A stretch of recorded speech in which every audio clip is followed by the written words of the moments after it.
Hey guys, we've had a couple of requests to do a tyre change tutorial, so that's what we're going to do today.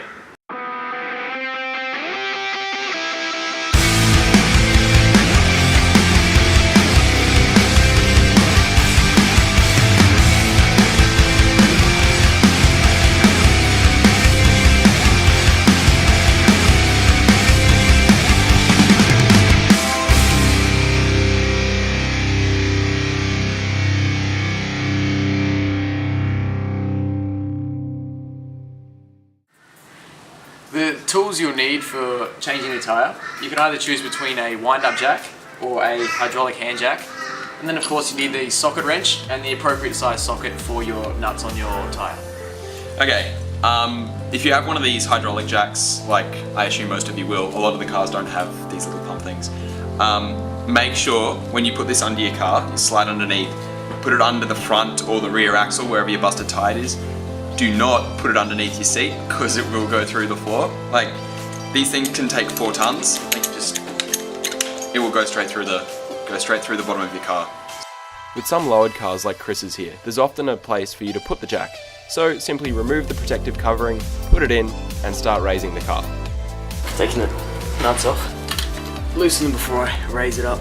Yeah, so before you raise it. In a star formation. Just to keep it aligned. If you try and loosen them when it's in the air, the wheel just spins. Yeah, obviously. Okay. So we'll just loosen them up a bit. Makes it a bit easier in the end. Just stub it.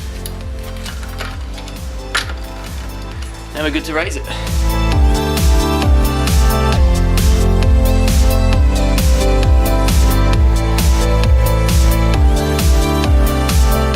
When you raise it, try and have about an inch clearance from the tyre from the ground. If you've done it right, the wheel nuts should be loose enough that you can undo them with your fingers. So once the wheel is raised, undo the wheel nuts and the tyre should just be able to sit on the bolts that come in from behind the brakes.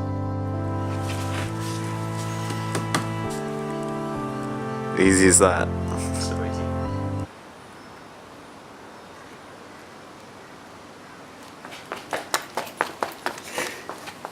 It's a good idea once you've taken the tyre off, just to slip it underneath the front of the car or someplace that's safe, just in case the jack actually does fail for a second. It might give some extra time just to pull your legs out from underneath.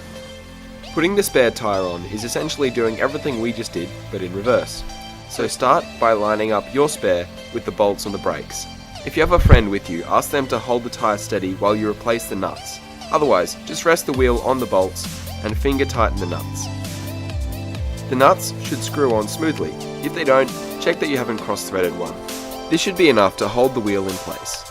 Next, give them a little tighten with your socket or tyre iron before lowering the car back to the ground. So once you've changed the tyre and put the new nuts on, before you tighten them fully, just give the wheel a spin to make sure they're all on properly.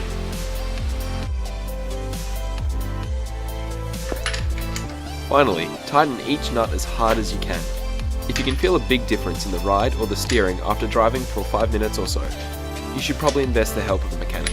But otherwise, you're good to go. One. Oh, I probably shouldn't make noise, so I do it. 19 mil chrome vanadium caliber.